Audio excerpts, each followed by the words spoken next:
Dan sekarang kita akan mendengarkan lagu spesial yang akan dibawakan oleh Ibu Dora. Ya, waktu dan tempat kami persilakan, Ibu Dora. Judulnya bersama Yesus ya, ku mendapatkan kedamaian. Kalau ku cari damai, hanya ku dapat dalam Yesus. Kalau ku cari ketenangan, hanya ku temui di dalam Yesus. Tak satu pun dapat menghiburku, tak seorang pun dapat menolongku. Oh, hanya Yesus jawaban hidupku. Bersama Dia hatiku damai, walau dalam lembah kekelaman. Bersama Dia hatiku tenang, walau hidup penuh tantangan. Tak satu pun dapat menghiburku, tak seorang pun dapat menolongku. Oh, hanya Yesus jawaban hidupku.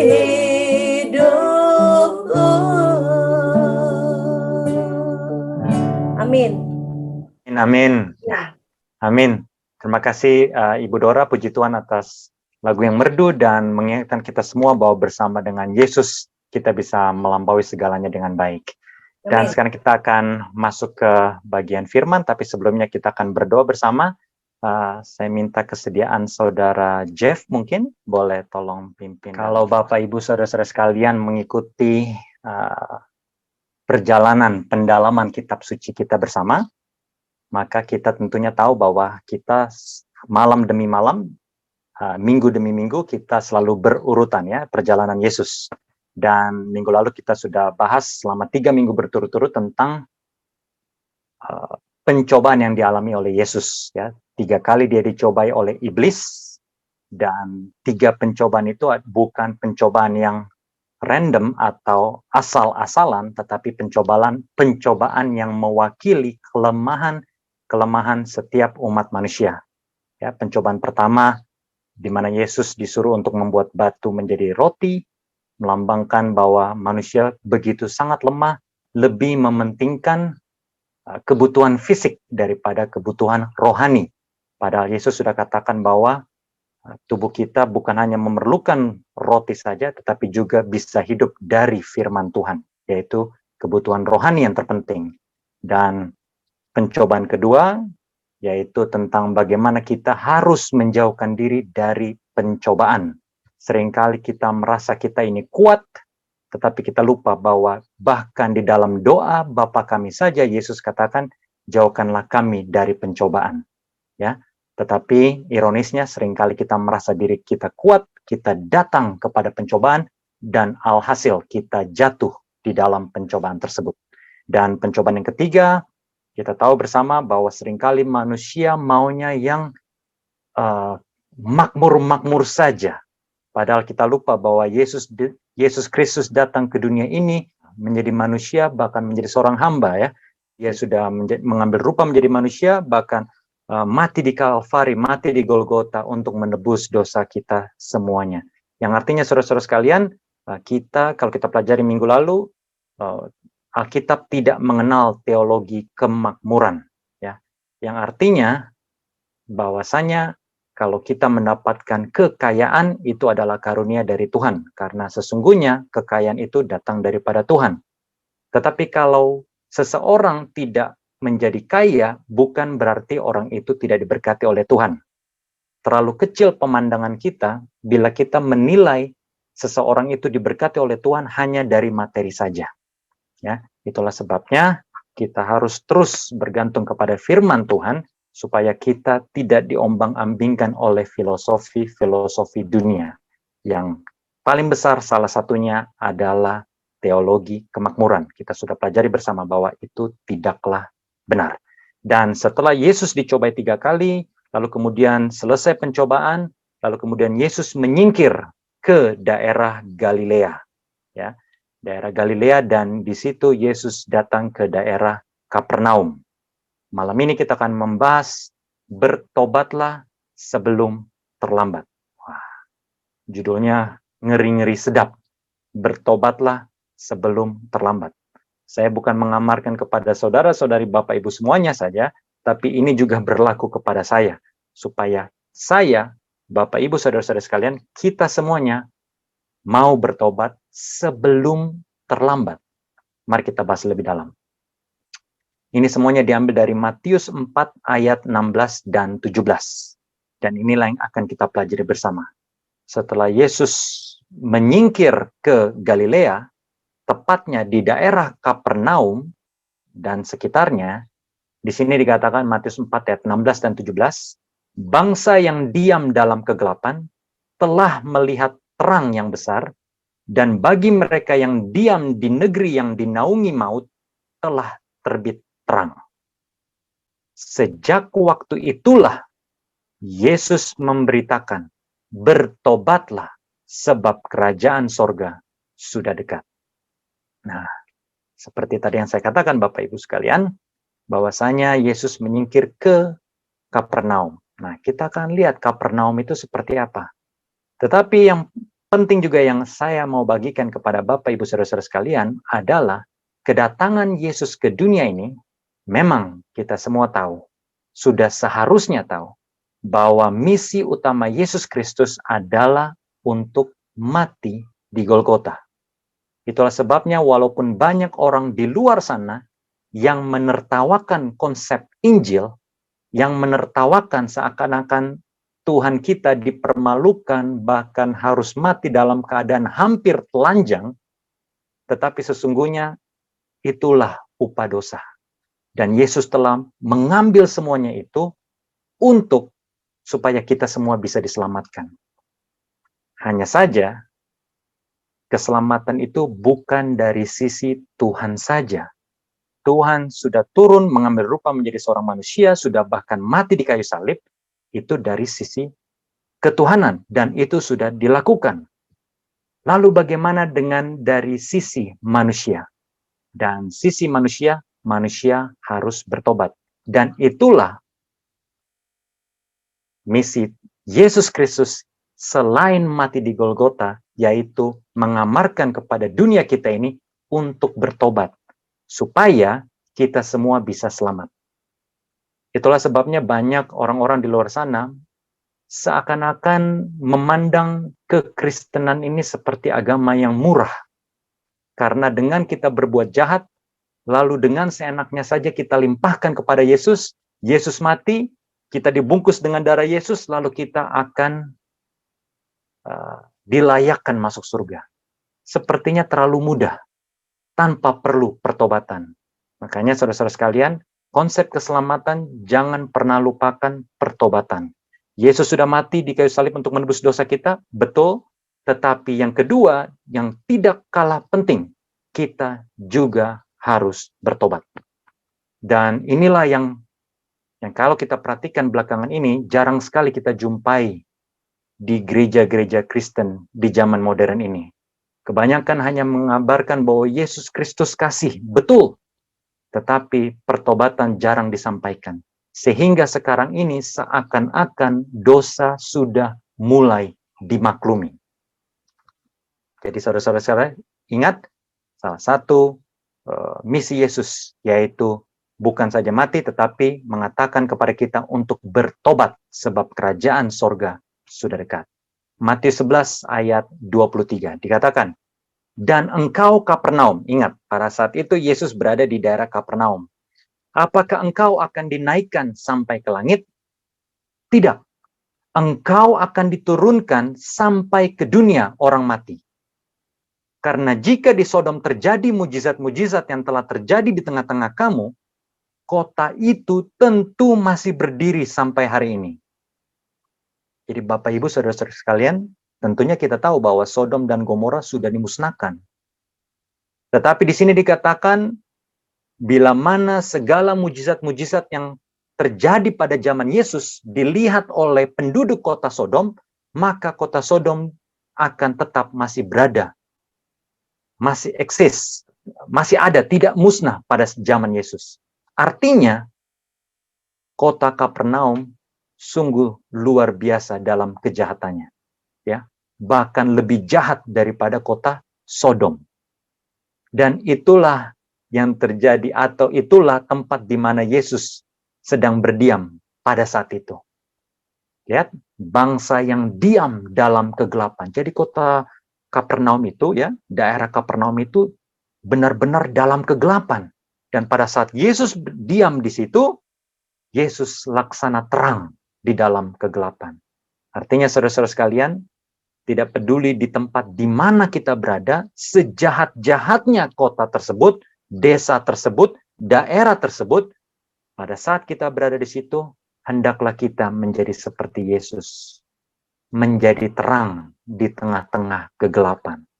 Dan jangan lupa, kalau kita mau ikut Yesus, bukan hanya menjadi terang, tetapi kita kabarkan kabar baik Injil itu, dan juga kabarkan pertobatan. Kenapa? Karena kerajaan sorga sudah dekat. Jadi ingat saudara-saudara sekalian, Kapernaum adalah kota yang sangat jahat.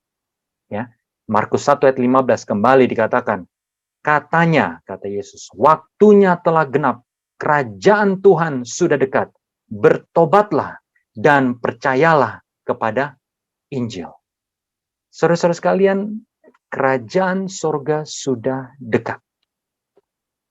Judulnya pada malam ini apa? Bertobatlah sebelum terlambat. Kalau kerajaan Tuhan sudah datang, kalau Yesus Kristus sudah datang, kalau kiamat sudah ada pada saat ini, maka segala sesuatunya sudah terlambat. Tidak ada tidak ada lagi yang namanya pertobatan. Ingat baik-baik. Itulah sebabnya Yesus dan juga semua para nabi selalu mengatakan, bertobatlah, kerajaan surga sudah dekat, bertobatlah, kerajaan Tuhan sudah dekat. Kenapa? Karena kalau Yesus sudah datang, kembali saya tekankan, sudah selesai. Sudah terlambat untuk mau bertobat. Karena di dunia orang mati, tidak ada pertobatan. Dan setelah Yesus datang, tidak ada pertobatan. Itulah sebabnya saudara-saudara sekalian, saudara bisa lihat di dalam Alkitab, tidak ada konsep purgatori yang dipercayai oleh banyak orang saat ini. Yaitu bila mana kita mati, kita akan disucikan di dalam api, lalu kemudian kita masuk surga. Kalau itu benar terjadi, maka semua kita, sejahat-jahatnya kita bisa masuk surga. Kalau ada konsep api penyucian, sejahat-jahatnya manusia, maka manusia itu tetap bisa masuk surga. Dan konsep purgatori ini bukan hanya berlaku di kaum saudara kita orang Katolik. Di dalam Islam pun demikian. Sepanjang kita menjadi orang Islam, orang Muslim, kalau kita jahat, kita akan dimurnikan sekian lamanya. Yang penting jangan keluar dari Muslim. Selama kita Islam, kita jahat, kita akan dimurnikan, lalu akhirnya kita bisa masuk ke dalam surga. Tetapi di dalam firman Tuhan, di dalam kitab suci, saudara bisa baca dari Kejadian sampai Wahyu, tidak demikian. Ya. Saya tidak tahu pandangan agama lain. Kalau mereka percaya seperti itu, biarlah. Tapi kalau kita berbicara dengan mereka, katakan kepada mereka bahwa konsep pertobatan itu adalah semasih kita hidup. Semasih ada nafas hidup di dalam tubuh kita. Karena begitu kita mati, selesai. Tidak ada lagi pertobatan. Ya. Begitu Yesus Kristus datang yang kedua kali, kiamat sudah ada, selesai. Tidak ada lagi yang namanya pertobatan. Ya. Roma 13 ayat 11. Hal ini harus kamu lakukan. Karena kamu mengetahui keadaan waktu sekarang, yaitu bahwa saatnya telah tiba bagi kamu untuk bangun dari tidur. Sebab sekarang keselamatan sudah lebih dekat bagi kita daripada waktu kita menjadi percaya. Artinya saudara-saudara sekalian, mungkin saja Bapak Ibu saudara sekalian dan saya sudah menerima kebenaran, sudah menerima Yesus Kristus sebagai juru selamat, tetapi mungkin kita tidak menghidupkan kepercayaan kita. Kita jatuh bangun dalam iman kita, dan lebih sering jatuhnya, lebih sering melakukan dosa. Dan saat ini kita harus bangun dari tidur. Kenapa? Karena Yesus sudah mau datang segera. Ya. Ingat, hari demi hari, kita satu hari lebih dekat kepada kedatangan Yesus. Saya tidak melihat berapa orang dari antara kita yang datang pada saat ini, tapi di awal-awal saya lihat yang paling tua di sini ada Oma Tepi. Oma Tepi tadi bilang 83 tahun ya, Oma ya. Kalau 83 tahun, berarti pada saat Oma Tepi menerima Yesus Kristus, percaya Yesus Kristus, berarti sekarang sudah hari demi harinya Oma sudah lebih dekat kepada kedatangan Yesus. Ya. Bukan mundur, tapi semakin dekat. Dan Roma 13 ayat 11 dicatat abad pertama. Sekarang sudah abad ke berapa nih? 22, 21. Ya. Jadi kurang lebih sudah sekitar 2000 tahun yang lalu, dan kita sudah 2000 tahun lebih dekat ya kepada kedatangan Yesus dibanding pada saat ayat ini ditulis. Dan kalau kita lihat saudara-saudari sekalian yang kekasih dalam Yesus Kristus, perhatikan fenomena-fenomena alam, perhatikan fenomena-fenomena masalah sosial, politik, ekonomi yang ada di sekitar kita. Ya. Bagaimana orang yang tadinya kita percaya, ya, lihat Irjen Verdi Sambo, ya, tiba-tiba, ya, bisa melakukan suatu kejahatan. Ya. Banyak lagi kepolisian sekarang, ya, yang seharusnya menjaga masyarakat, tetapi tidak bisa dipercaya. Tapi kita tidak usah menudingkan jari kita kepada ya, kepolisian. Artinya polisi saja bisa begitu, apalagi kita yang awam.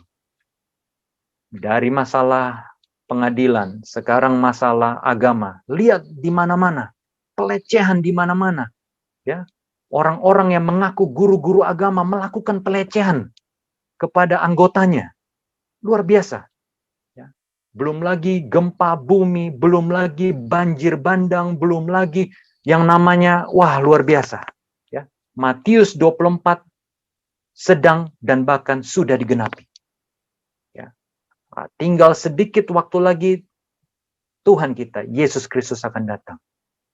Jadi mari kita arahkan pandangan kita bukan ke hal-hal yang kecil, tetapi arahkan pandangan kita kepada keselamatan kita yang tidak lama lagi akan datang.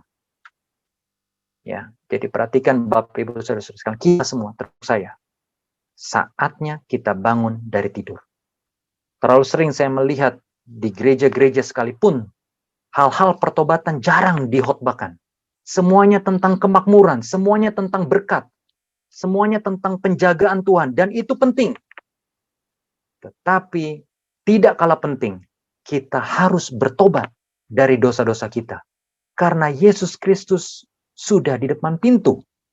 Dan bila mana dia datang dan kita tidak sedia, maka kita tidak akan masuk ke dalam kerajaan surga. Roma 2 ayat 4-8. Maukah engkau menganggap sepi kekayaan kemurahannya, kesabarannya, dan kelapangan hatinya? Tidakkah engkau tahu bahwa maksud kemurahan Tuhan ialah menuntun engkau kepada pertobatan? Tetapi oleh kekerasan hatimu yang tidak mau bertobat, engkau menimbun murka atas dirimu sendiri pada hari waktu mana murka dan hukuman Tuhan yang adil akan dinyatakan. Banyak orang berpikir bahwa kita ini hidup di dalam zaman kasih karunia. Dan itu betul. Tetapi tidak sedikit dan bahkan mayoritas orang yang mengaku pengikut Tuhan menginjak-injak kasih karunia. Kita sudah tidak hidup di zaman Musa, zaman perjanjian lama, di mana orang yang salah langsung kelihatan Tuhan hukum seketika. Tetapi saat ini kita hidup di zaman kasih karunia. Tetapi kita injak-injak kasih karunia tersebut. Bukannya kita bersyukur karena Tuhan mengampuni kita dan kita mau bertobat dari kesalahan kita, tetapi kita berpikir bahwa, wah, Tuhan itu baik. Tuhan itu kasih. God is love. So no matter what you do, apapun yang kita lakukan, yang penting percaya kita akan masuk surga. Itulah kira-kira pandangan mayoritas umat Kristiani zaman sekarang ini. Padahal dikatakan di ayat 5 di sini, kita sedang menimbun murka atas diri kita sendiri. Dan bila mana cawan murka Tuhan sudah penuh terhadap diri kita, waduh, luar biasa. Bila mana Roh Kudus dicabut dari diri kita, maka kita akan semakin jahat dan tidak akan mungkin bisa bertobat. Mengapa? Karena orang bisa bertobat hanya karena Roh Kudus. Tapi kalau saudara-saudari dan saya terus mengeraskan hati, Tuhan sudah ampuni di dosa tersebut, tapi kita menganggap enteng kasih karunia-Nya dan kita terus lakukan, dan apa yang akan terjadi? Perlahan-lahan porsi Roh Kudus itu, kasih karunia itu akan dicabut dari kita. Dan begitu Roh Kudus tidak hidup bersama kita, maka kita akan semakin jahat. Tidak heran sekarang banyak orang Kristen yang menjadi ateis. Kenapa? Mereka sudah tidak percaya lagi. Tidak percaya lagi kepada Tuhan. Sekarang lagi viral, lagi booming ya di Eropa. Sebentar lagi akan masuk di Asia. Saya percaya sesuai dengan firman Tuhan. Ya. Karena itu adalah tanda-tanda akhir zaman bahwa manusia akan semakin jahat. Kalau manusia akan semakin baik, maka firman Tuhan itu salah. Sesungguhnya di dalam Alkitab dikatakan bahwa moral, mental, ya, tingkah laku umat manusia akan semakin jahat. Di Eropa sana sekarang sudah menjadi agama besar, ya, agama besar terbaru di dunia. Saudara-saudara tahu apa? Agama ateis, tidak percaya Tuhan. Ya, dulu tidak diperhitungkan karena persentasenya kecil, tetapi sekarang persentasenya sudah mulai banyak. Dan itu belum termasuk orang-orang beragama yang masih ada agamanya di kartu identitas, tetapi sebenarnya di dalam hatinya sudah tidak percaya Tuhan lagi. Perhatikan, kita sedang menimbun murka atas diri kita sendiri. Dan bila mana cawan murka Tuhan penuh, maka bahaya besar sedang menanti kita. Ya. Dan bahaya yang terbesar adalah Roh Kudus tidak bersama dengan kita. Mengapa? Karena kalau Roh Kudus tidak bersama dengan kita, seperti yang saya katakan, tidak mungkin ada pertobatan. Dan artinya kita tidak mungkin masuk surga. Tuhan akan membalas setiap orang menurut perbuatannya, yaitu hidup kekal kepada mereka yang dengan tekun berbuat baik, mencari kemuliaan, kehormatan, dan ketidakbinasaan. Tetapi murka dan geram kepada mereka yang mencari kepentingan sendiri, yang tidak taat kepada kebenaran, melainkan taat kepada kelaliman. Manusia sering lupa. Di dalam kitab pengkhotbah dikatakan, silakan turuti semua kata hatimu, silakan. Ya, anak-anak muda juga silakan turuti kepelisiran dunia ini, silakan. Tapi mereka lupa ada ayat yang mencatat apa? Tapi Tuhan akan membawa setiap perbuatan ke pengadilannya. Dan bila mana engkau berbuat baik, maka surga menanti. Tetapi bila mana engkau berbuat jahat, maka neraka yang menanti. Sesederhana itu. Tetapi kembali, banyak orang yang menyia-nyiakan kasih karunia Tuhan.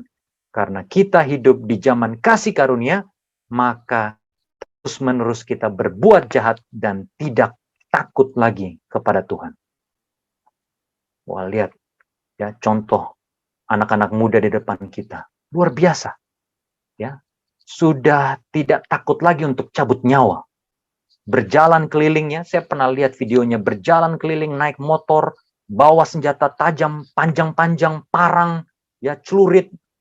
Ada yang dibuat, wah sedemikian panjang menakuti orang. Dan bahkan saya sempat lihat videonya mereka kejar-kejar orang. Asal kejar, asal bacok, asal bunuh. Luar biasa zaman sekarang ini. Kalau zaman dulu masih ada unsur dendam, sekarang cari mangsa. Tidak kenal siapa, asal bacok. Makanya sekarang kita semua harus berhati-hati. Keluar rumah jangan lupa untuk berdoa. Karena kita tidak tahu apakah kita akan melalui hari itu sampai habis hari atau tidak. Tidak ada yang tahu. Ya. Berjaga-jaga dan berdoalah. Kejahatan sekarang di mana-mana. Ya. Bahkan terakhir minggu lalu saya lihat seorang laki-laki memperkosa adik iparnya 7 tahun, saudara-saudara sekalian. Luar biasa, ya. 7 tahun. Benar-benar Tuhan kita sudah mau datang. Ya. Lihat pelecehan di mana-mana. Tadi saya sudah katakan, ya. Yang punya pondok pesantren memperkosa, ya, anggota pesantren, ya. Lalu kemudian juga di mana-mana guru ngaji juga saya perhatikan, ya, lagi viral di mana-mana guru ngaji melecehkan anak muridnya, bahkan calon pendeta juga memperkosa yang diajar, ya, bahkan pastor-pastor, imam-imam juga di luar negeri juga memperkosa banyak bocah-bocah di bawah umur. Saudara sekalian, saya tidak tahu dengan Bapak Ibu saudara-saudara sekalian, tapi kalau kita melihat fenomena yang terjadi sekarang ini, memang solusi satu-satunya memang Yesus harus datang. Tetapi jangankan orang-orang di luar sana, sedangkan orang-orang yang mengaku pengikut Tuhan saja belum siap untuk menghadapi kedatangan Yesus yang kedua kali.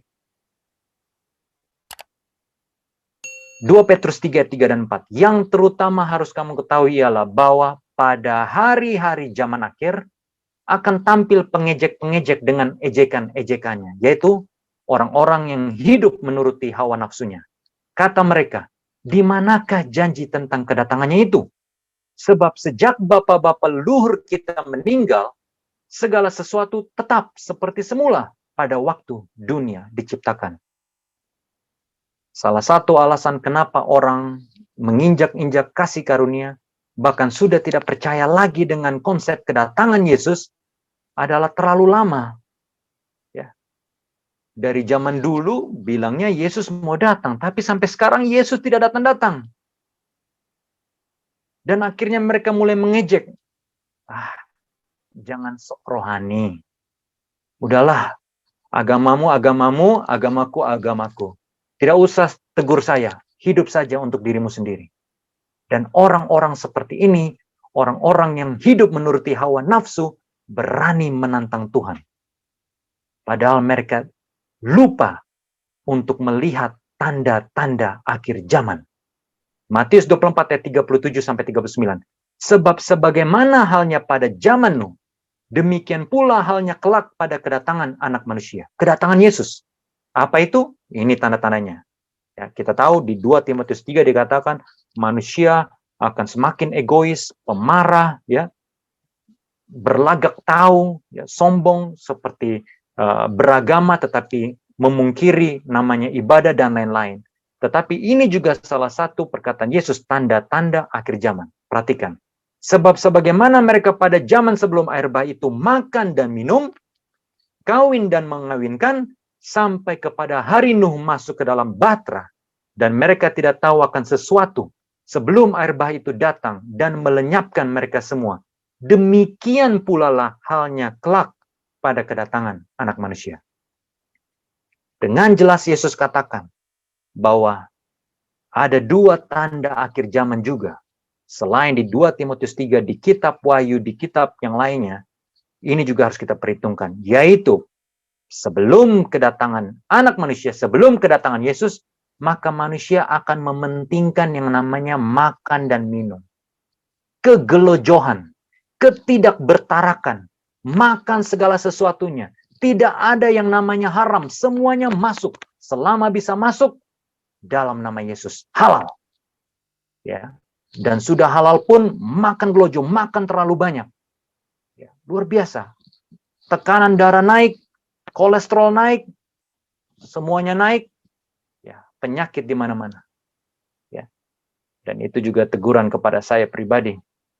Karena terkadang saya juga sering makan banyak dan saya tahu persis bahwa itu salah dan saya harus bertarak. Karena Yesus sudah mengatakan bahwa makan dan minum kegelojohan seperti itu adalah salah satu tanda bahwa Yesus akan datang segera. Lihat wisata kuliner di mana-mana. Makan daging yang aneh-aneh, ya, di mana-mana. Dan bukan cuma masalah makan dan minum, kawin dan mengawinkan. Ya. Masalah hasrat seksual yang tidak bisa dipendam oleh manusia. Sehingga bukan saja laki-laki mau punya banyak istri, tetapi istri juga mau punya banyak suami. Ya. Perhatikan, bukan cuma laki-laki mau punya banyak istri, tetapi istri juga mau punya banyak suami. Dan bahkan laki-laki meninggalkan persetubuhan yang wajar dengan istrinya, dan bahkan menjadi laki-laki dengan laki-laki. Dan inilah tanda-tanda akhir zaman. Ya. Luar biasa. Nah, lihat ini. Nah, ini ada di undangan fellowship atau komsel kita ya, pendalaman kitab suci kita. It's not just sex party, but more than sex party. Luar biasa.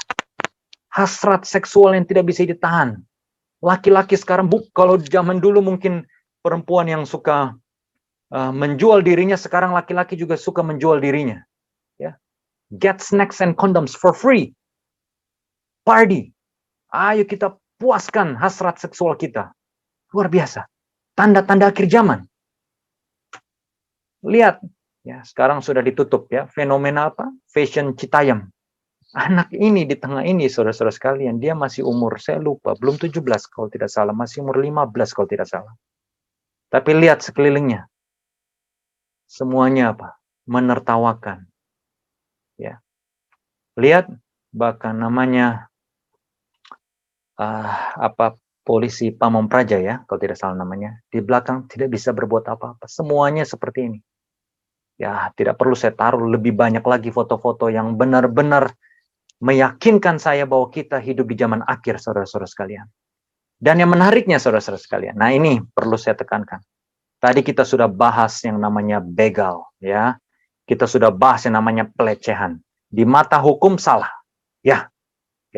Di mata hukum jelas salah, dan semua yang berlaku jahat seperti ini masuk penjara, betul? Di mana-mana, ya, di seluruh dunia, jelas terlihat, ya, semuanya bisa masuk penjara. Tapi satu hal yang saya mau tekankan juga kepada kita semua, Bapak, Ibu, saudara-saudara sekalian, terkadang apa yang tidak melanggar hukum belum tentu benar di hadapan Tuhan.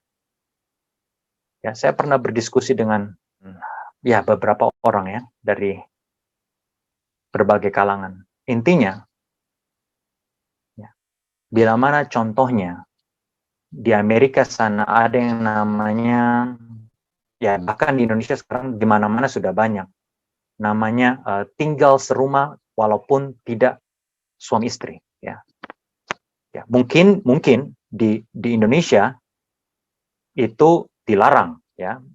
Bukan mungkin ya, setahu saya itu masih dilarang, ya. Karena di tempat saya sendiri pun kalau tinggal serumah tidak suami istri, wah akan dilaporkan ke kepolisian. Jadi tidak boleh. Walaupun praktiknya banyak tempat-tempat di Indonesia yang diam-diam mereka melakukan. Saya tahu. Tetapi di luar negeri itu bukan suatu kejahatan, Bapak Ibu saudara-saudara sekalian. Di Amerika itu bukan suatu kejahatan bila mana kita tinggal serumah dengan seorang lain, laki-laki, wanita, laki-laki atau perempuan, ya. Namanya kalau di bahasa Inggris fornication atau seks bebas atau kumpul kebo bahasa Indonesianya ya. Itu bukan suatu kejahatan yang bisa dipenjara. Hal yang lumrah di luar sana. Tapi Bapak Ibu saudara-saudara sekalian, di dalam Alkitab itu jelas bertentangan dengan firman Tuhan. Jelas bertentangan dengan firman Tuhan. Jadi apa yang dipandang baik oleh dunia atau dipandang biasa oleh dunia, di hadapan sorga tetap merupakan suatu dosa. Dan kitab suci dengan jelas mengatakan bahwa orang-orang yang seperti itu tidak akan masuk ke dalam kerajaan surga. Sama halnya dengan apa yang ada di hadapan kita sekarang ini. Apakah suatu kejahatan? Di mata hukum negara kita? Tidak. Yang saya dengar kabar terakhir cuma katanya ada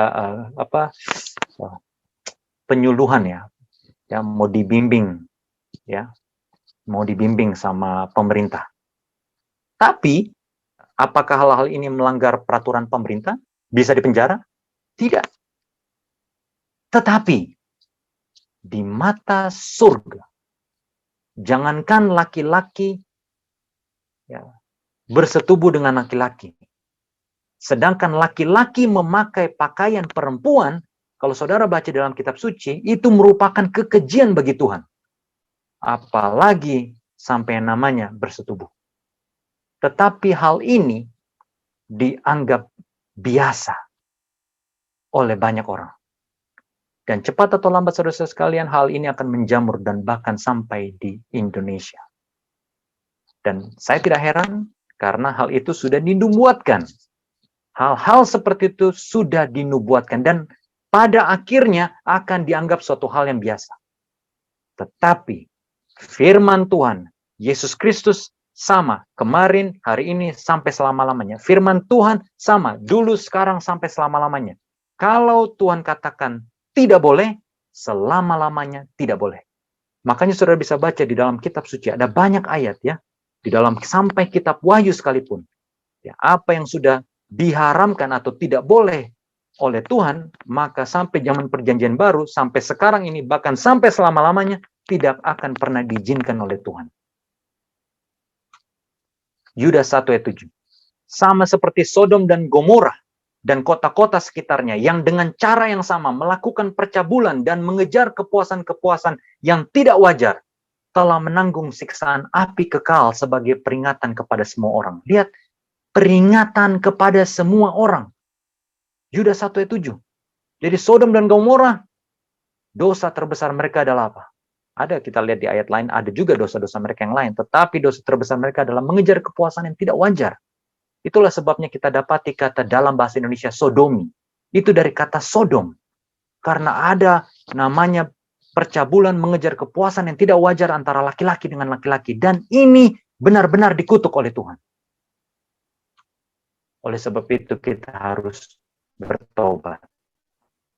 2 Petrus 3 ayat 9-11. Tuhan tidak lalai menepati janjinya. Sekalipun ada orang yang menganggapnya sebagai kelalaian. Tetapi ia sabar terhadap kamu, terhadap kita semua. Karena ia mengendaki supaya jangan ada yang binasa, melainkan supaya semua orang yang berbalik dan bertobat. Tetapi hari Tuhan akan tiba seperti pencuri. Pada hari itu langit akan lenyap dengan gemuruh yang dahsyat. Dan unsur-unsur dunia akan hangus dalam nyala api. Dan bumi dan segala yang ada di atasnya akan hilang lenyap. Beginilah kurang lebih ilustrasinya. Di sebelah sana banyak yang terbakar yang tidak bisa tahan atas kemuliaan Tuhan. Tetapi bila mana saudara-saudari dan saya hidup saleh, hidup lihat di bawah, suci, maka kita akan bersukacita pada saat Yesus datang. Tetapi bila mana kita tidak bertobat saudara-saudara sekalian, maka kita semua akan sangat ketakutan pada saat Yesus datang. Itulah sebabnya ayat 11, jika segala sesuatu ini akan hancur secara demikian, betapa suci dan salehnya kamu harus hidup. Ya, Bapak Ibu Saudara-saudara sekalian, Tuhan kita tidak lama lagi akan datang. Sudah siapkah kita semua untuk kedatangannya yang tidak lama lagi? Ayat terakhir. Kenapa ayat ini menjadi tema yang saya bisa bawakan kepada Bapak, Ibu, Saudara-saudara sekalian? Aku telah menetapkan engkau menjadi penjaga kaum Israel. Bila mana engkau mendengarkan sesuatu firman daripadaku, peringatkanlah mereka atas namaku. Kalau aku berfirman kepada orang jahat, engkau pasti dihukum mati, dan engkau tidak memperingatkan dia atau tidak berkata apa-apa untuk memperingatkan orang jahat itu dari hidupnya yang jahat, supaya ia tetap hidup, orang jahat itu akan mati dalam kesalahannya. Tetapi perhatikan, aku akan menuntut pertanggungjawaban atas nyawanya daripadamu. Jadi Bapak Ibu Saudara-saudara sekalian, bila mana kita sudah tahu mana yang baik, mana yang jahat, lalu kita melihat ada orang lain yang berlaku jahat, ya, yang tidak sesuai dengan firman Tuhan, tugas kita apa? Kita harus katakan, kabarkan kepadanya bahwa dia, sama seperti kita semua juga, harus bertobat dari dosa-dosa kita. Kalau kita tidak mau kehilangan persahabatan ini, ya, atau kita tidak mau bermusuhan dengan orang lain dan tidak mau menegur orang lain itu yang hidup dalam dosa, maka Tuhan akan menuntut pertanggungjawaban atas nyawa orang tersebut daripada kita. Ya. Tapi kalau orang itu sudah diperingatkan dan dia tidak berbalik dari kejahatannya dan dari hidupnya yang jahat, maka ia akan mati dalam kesalahannya, tetapi engkau telah menyelamatkan nyawamu. Itulah sebabnya Bapak Ibu Saudara-saudara sekalian, saya pribadi harus bertobat. Bapak Ibu Saudara-saudara sekalian, ya, kita saling tidak tahu, tetapi kita semua punya dosa masing-masing. Bila mana kita memiliki dosa kesayangan, ya, apapun itu, mungkin kita suka berbohong dalam bisnis kita, mungkin kita suka berbohong dalam relasi. Ada banyak ya, macam-macam dosa. Jangan jadikan itu menjadi suatu penghalang bagi berkat-berkat Tuhan kepada kita. Jangan jadikan itu menjadi suatu penghalang bagi kita untuk masuk surga. Oleh sebab itu, bertobatlah kita semua dari kejahatan-kejahatan kita. Dan juga dengan hal yang sama, katakan kepada orang lain yang kita peduli kepada mereka bahwa mereka telah melakukan suatu kesalahan bila mana kita mendapatinya. Dan katakan dengan ramah, ya, jangan menghakimi, tapi katakan dengan ramah. Tetap kebenaran itu harus dibagikan walaupun pahit, walaupun seperti pedang bermata dua. Tetapi karena kita peduli, karena kalau tidak, maka seperti yang tadi dibilang, darahnya akan ditimpakan kepada kepala kita. Artinya Tuhan akan tanya, kenapa kamu tidak kasih tahu? Kenapa kamu tidak tegur padahal kamu tahu bahwa itu adalah suatu kejahatan? Demikianlah Bapak Ibu, saudara-saudara sekalian, renungan kita pada malam ini tentang bertobatlah sebelum terlambat. Biarlah ini menjadi bahan renungan kita dan sekarang kita akan masuk ke dalam sesi diskusi dan tanya jawab. Ya, kalau ada pertanyaan silakan, kalau ada masukan silakan, kita saling membangun di dalam persekutuan ini. Silakan Bapak Ibu. Ini sekedar info aja. Ya, silakan. Info aja. Tiap hari kan gempa bumi lah, banjir di mana-mana. Jadi memang dunia ini sudah sangat segera Tuhan datang. Ya kan? Jadi itulah. Makanya juga saya kalau datang ke gereja, orang khotbah biasa saja. Karena sekarang harus dibangunkan tuh umatnya. Malah sekarang banyak perpecahan. Ya di mana-mana. Karena itulah setan bekerja keras. Setan. Karena itulah dia kan sudah mau dibakar. Jadi kalau ya saya hanya mengingatkan saja. Barangkali ada yang mau bertobatlah. Jangan tunggu-tunggu. Karena kiamat itu kalau udah mati, kiamat kalau belum bertobat. Iya, kiamat itu. Kiamat buat diri sendiri. Tapi memang ya ini sudah. Sebetulnya kalau firman ini dibaca, sudah melewati tahun. Sepertinya sudah kita hidup di zaman pinjaman. Karena Tuhan begitu sayang manusia. Karena kenapa? Tuhan itu menciptakan manusia kan gambar dia. Jadi dia mau rusakin gambar dia sabar. Kasihan. Tapi kalau sudah kelewatan, itu tidak bisa. Ya kan gitu. Jadi itulah. Kalau saya mau cerita banyak. Tapi itulah yang waktunya udah singkat ya. Terima kasih. Karena waktu dan kesempatan tidak bisa dikatakan satu persatu ya. Tapi memang topik kita pada malam ini tentang bagaimana Tuhan Yesus sudah mau datang segera, tetapi fenomenanya salah satunya adalah bukan saja tentang alam sudah ya banyak gempa bumi dan lain-lain, tetapi juga dalam hal moral ya. Jadi kita ini banyak hal-hal moral yang sudah dianggap biasa, tidak dosa lagi. Dan uniknya bahkan orang-orang Kristen, kita-kita ini, dan tadi Pak Andris juga sudah bilang ya, bahwa di mana di gereja-gereja juga sepertinya tidak dikumandangkan ya dengan luar biasa ya bahwa Yesus sudah mau datang, tapi sepertinya adem ayem, kurang lebih seperti itu ya. Keadaan dunia sekarang ini menguatkan kita semua bahwa Yesus sudah mau datang. Jadi saya pribadi lebih melihat kepada diri kita sendiri, apakah kita siap akan kedatangan Yesus atau tidak. Ya, ini ada Pak Jeff, Saudara Jeff, angkat tangan, silakan. Kalau bisa buka kamera, silakan, Saudara Jeff. Ada pertanyaan. Oh, silakan, Saudara Jeff. Kalau tadi berbicara tentang pertobatan, dapatkah kita bisa mengukur sampai sejauh mana pertobatan itu kita bisa pertahankan? Dan apakah ada batas-batas pertobatan yang memang istilahnya ini kesanggupan saya untuk bertobat, tapi selanjutnya mungkin saya tidak punya kesanggupan karena kehidupan kita tuh termasuk panjang, ya kan? Nah, kita lihat bahwa kasus seorang yang bertobat bersama dengan Yesus pada saat mau disalib. Padahal kita semua kan tidak punya kesempatan yang sama. Seandainya kalau orang yang disalib itu tidak mendapat kesempatan untuk disalib, apakah dia bertobat atau tidak? Karena ini waktu yang panjang. Bisa jadi mungkin saya dapat bertobat oleh karena waktu saya pendek. Saya tidak bisa memiliki kesempatan yang panjang. Misalnya saya buat kasus, ya pas saya remaja, terus pada saat itu saya di penjara. Ya mungkin saya bisa bertobat, ya. Tapi setelah saya keluar, apakah bisa jamin bahwa pertobatan saya itu bisa menuntun saya terus atau tidak? Karena itu artinya bahwa kok saya sudah bertobat lagi, tapi kok tidak ada kesempatan, Tuhan langsung cepat ambil misalnya begitu. Nah, bagaimana cara kita menyikapi hal-hal pertobatan dan bagaimana kita bisa mengukur bahwa saya ini sudah bertobat betul-betul atau tidak? Karena ukuran sebuah pertobatan itu terlalu sulit untuk kita bisa bisa melihat. Terkadang kita melihat seorang yang dari penjara saja, kita melihat oh sudah bertobat dia karena sudah di penjara sekian tahun. Setahun kemudian muncul lagi kasusnya.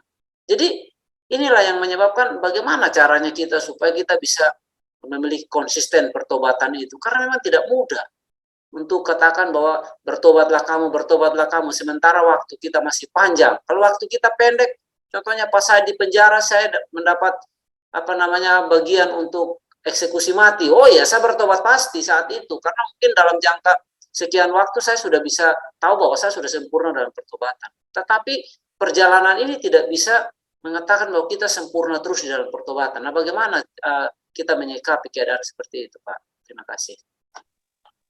Terima kasih, Saudara Jeff. Ada yang mau? Ya, silakan, Pak Andres.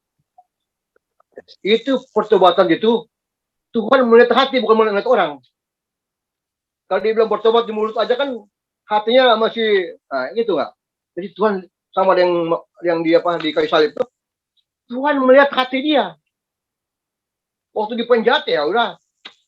Tapi waktu dia bertobat itu dia sungguh-sungguh. Itu nggak. Jadi Tuhan lihat hati, bukan lihat mulut kita bicara bertobat tapi hati kita gitu nggak. Nah itu aja.